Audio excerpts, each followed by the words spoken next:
Hello, and welcome to the Healing Grounds. Quick bit of background: I've spent about 6 years now helping people work through some of the hardest times of their lives, being breakups, of course.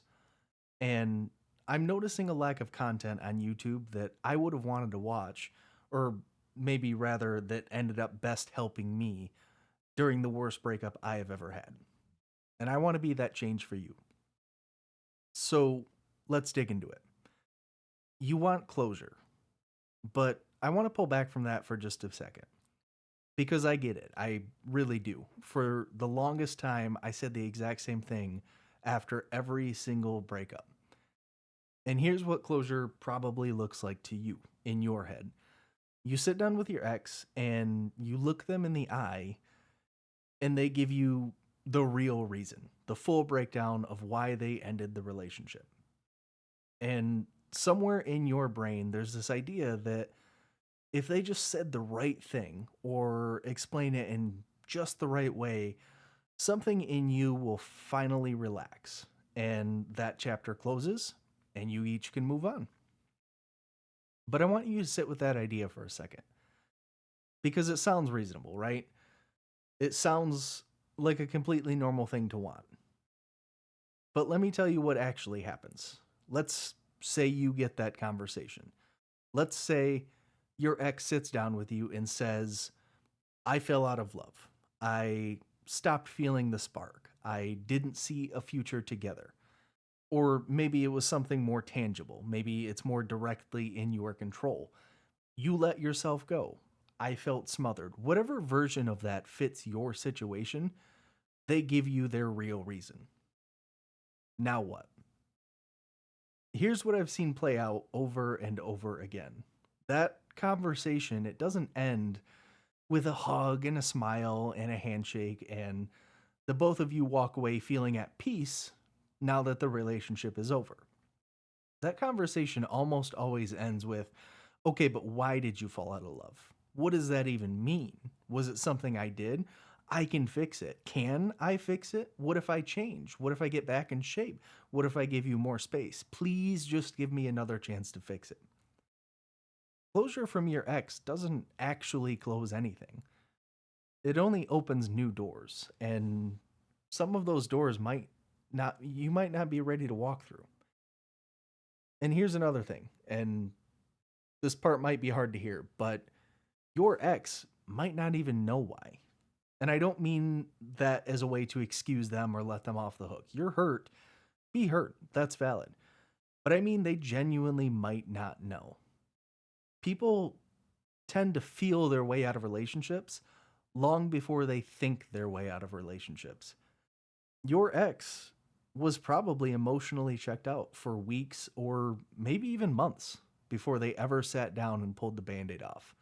And when they finally did, they were trying to translate a feeling into language. And that's hard. And that can also mean what came out at that time wasn't necessarily the truth. It's just some approximation of the truth that they could find in that moment. Because I lost the spark is not an explanation, right? That's a translation of a feeling. So even if they somehow give you the most honest and perfectly articulated answer that they possibly could, your brain right now is not in a state to receive that openly. When you're in pain, your brain is actively seeking for confirmation for what it already fears. Anything critical sounds like proof that you were not enough. And anything remotely hopeful sounds like an opening to negotiate back into the relationship. There's no winning. And the answer that they give is never going to land the way that you need it to, at least not right now, and not while you're in this state of mind. So that means even a perfect answer is usually going to feel wrong. And I want to talk about why your brain keeps pushing you towards it anyway, because it's not you being weak, it's not you being flawed or dramatic or crazy. It's your brain doing exactly what it was designed to do, just in a situation it was never designed for. People say heartbreak feels like dying. And they're not being dramatic. When there's heartbreak, when there's a big loss, your brain cannot tell the difference between losing someone you love and being in physical danger. It sends the same signals. Your brain, on some level, actually thinks something is threatening your survival. And it registers the loss of a significant attachment the same way it registers a physical threat. And that's why it physically hurts. That's why it hurts in your chest. That's why you can't eat or why you can't sleep at night or why you wake up in the morning feeling fine for 5 seconds before your new reality all comes flooding back to you and suddenly the world feels heavy again. It's your body and brain experiencing a real response. And one of the things your brain does when it's trying to survive is it looks for the off switch. It looks to find the cause and eliminate it just to make the pain stop. And that's what closure seeking is. It's your brain trying to locate an off switch for a pain it doesn't know how to shut down and for an invisible threat that you can't see. But the problem is that the off switch is not out there. It's not out in the world or with your ex. It's inside of you. Your brain is looking for an external answer to an internal wound. And no answer is going to mend that wound because what you're actually grieving is not the lack of an explanation, it's the lack of a person. It's that person. Maybe it's the future you had already mapped out in your head together, or maybe even some version of yourself that existed inside of that relationship. But none of those things will come back through a conversation. And I do want to pause for a second and tell you, I'm not going to be that guy who says, just get over it.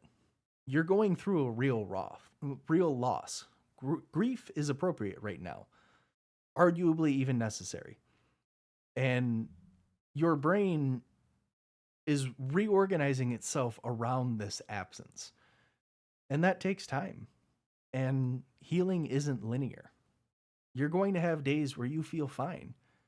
And then you're going to have days where a song comes on, or a certain model of car drives by, or you drive past a park or a restaurant that you used to visit together, and you're right back at day one of the breakup. That's unfortunately just how this works, and it's completely normal. I do want to point out avoiding grief does not make it disappear. It just delays the pain, and then the pain compounds. You see some people who don't seem affected by breakups and they sort of just grit their teeth through the breakup without actually feeling the feelings. But they're not skipping the painful part. They're just putting it off until later. Feel your feelings now.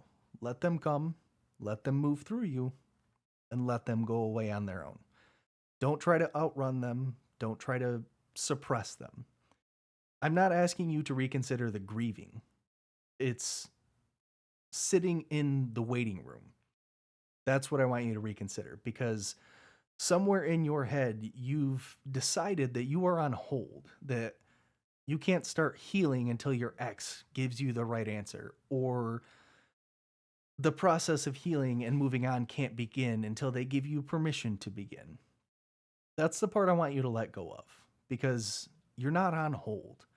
The process of healing has already started, whether you feel it or not. The question is whether you're going to run from it or let it happen. Because real closure does exist. It's just not the way you're picturing it. It's a decision. It's you deciding that you already have enough information to move forward. You know that the relationship has ended. You know that it hurts. You know who you were in the relationship, and you know who you want to be moving forward. That's everything you need. The rest is just your brain looking for a loophole. It's looking for one magic string of words for your ex to say, and the pain can finally stop. And that sentence doesn't exist. But your brain does have this incredible ability to rebuild. And every time you choose to redirect your focus towards yourself, towards the life in front of you instead of the one behind you, towards your own hobbies and health and security. You are literally building new thought patterns and a new norm for yourself without your ex. It's not coping, or at least not strictly, but rebuilding. And the person being rebuilt right now, if you actually show up for yourself through this process, they're going to come out on the other side more self aware and more grounded, more secure, and more certain of what they actually need in life than the person who walked into the relationship. It's not because the breakup was a good thing, it's because pain is one of the strongest catalysts to change. And when you use it instead of running from it, it will change you in ways that nothing else can. So that's all I've got for today. Hopefully, this video will reach the right audience. If this video resonated with you, drop a comment, like, and subscribe. Let me know what you want to hear talked about in another video.